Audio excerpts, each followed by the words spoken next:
Now, I don't mean to get you excited, but me and the Bird Boys are about to make you a lot of rupees. Like we're talking infinite! Oh my god! Hello, my fellow Hyruleans! How are you getting on in your adventure?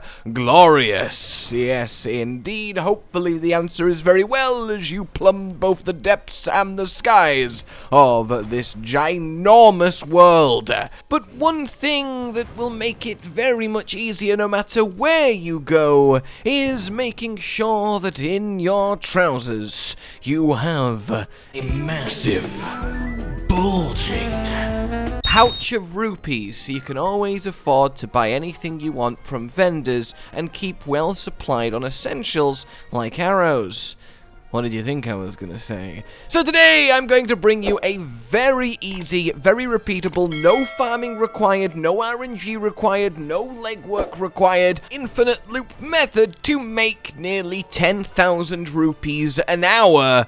Instantly, as soon as you start the game, you can just run here and do this, with a little bit of prep work, of course, but once you have done the prep work, it's just there forever, a teleport away, which is just really, really awesome. And the best part about it all, we can cheat in it. But what are we talking about? Well, we need to make quite the journey then from our base of Lookout Landing to the very most southeastern point of Hyrule, to a certain island that you might well remember from Breath of the Wild, and that is Eventide Island. But we need to do a bit of prep before we set off, and that prep is gathering 9 crickets and 3 monster horns in order to craft them together. 3 crickets, 1 horn in the cooking pot in Lookout Landing, and create stamina elixirs. 2 is the minimum, but I would definitely get a 3rd, as you don't want to have accidentally messed up and have to repeat the whole thing. So once that's done, I mean, we set off. There's nothing really special on the way, it's just a lot of running, riding, gliding, however your preferred method of travel is, though I would, of course, gather the lookouts that you do walk past until eventually we end up at the Rebella Wetlands Skyview Tower. Oh, and as a quick note, when you first get here, it'll be covered in brambles, and you have to burn them away. However, if it's raining, use your Ultra Hand to make a roof over the brambles over the entrance, and then you can burn them safely out of the rain. This is our quite literal jumping off point once it's online, and we want to use the air this gives us to reach this Tippity edge point looking over Eventide Isle. And if you're wondering what my gliding getup is that lets me go so far, there's a whole video on the channel dedicated to getting this ridiculously strong armor set.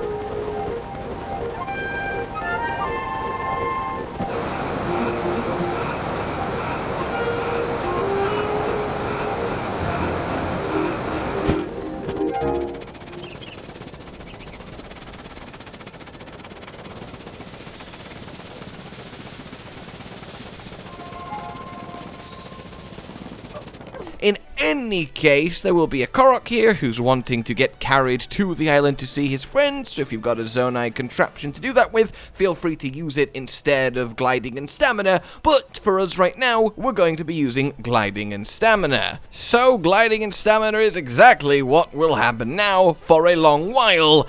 A long while. You'll probably need 2 potions while doing it. You'll land in the water, and you want to make it to shore, and this truly is the golden shore, because on this island, there is a lot of endless rupees. But before we can get to them, we're going to have to kind of kill every living thing that exists here.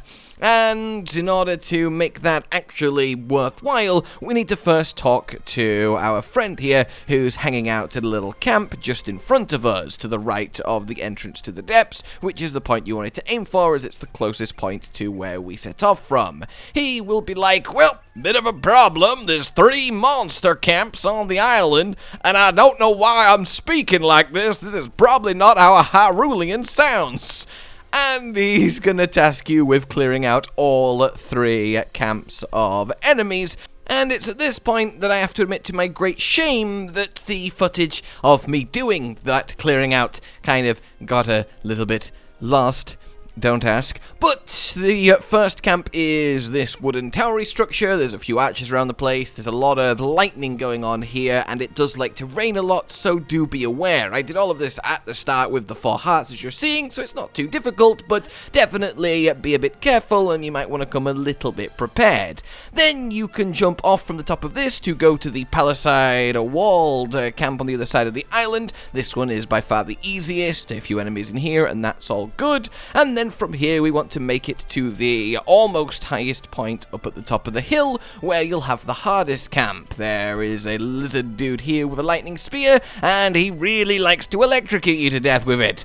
Over and over again. And it's here while I said that, there would have been a montage of that happening to me, but again, I can't show you it, but hey, I'm still admitting that I died a lot, so I'm not hiding anything from you. In any case, once that's all done, head back to the guy, tell him it's all done, and he'll be like, whoa, well, there's even more enemies now, I sense, because a ship's arrived, but where's it gone? Well, where it's gone is a cave underneath the island, so go back to the final camp that you cleared, jump off the cliff, and glide around into this, and land on the skull of the ship. This is a good place, honestly, to fight everything in here from. There is a big boss dude in the center of the ship with 2 goons and a load of archers flanking the area. If you don't have enough ranged weaponry to take them, you'll have to slowly move around the place and stab them to death, and if you want to completely cheese it, the boss will keep throwing rocks at you that you can keep reversing through time into his face, which is a guaranteed safe, slow but sure way of chipping him down. In any case, once nothing is left breathing in here, you will unlock access to both the chest, the rewards, but more importantly, a shrine at the back of the room. Make a little bridge out of the wood that's so nicely here with your Ultra Hand, and across you go, lickety-split. Now what you want to do is go zumping up through the floor and go gliding back down the island to tell our guy that everything is finally safe and happy. This will cause the island to become a lot more safe and happy, and finally at this point spawn in the NPCs required for our endless rupee farming strategy. So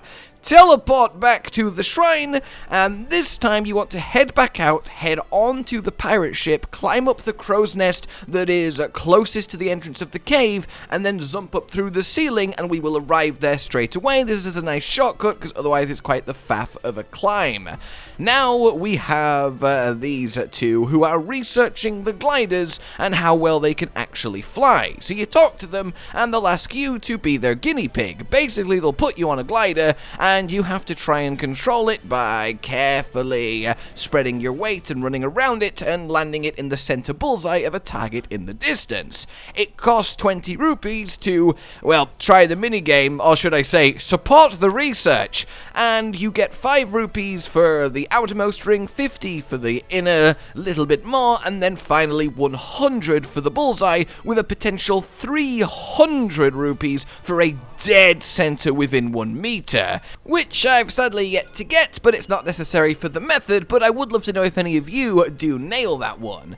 So obviously you might be thinking, well, you have to pay to do this, that's kind of annoying. Well, you obviously are going to make much more money than you spend on this.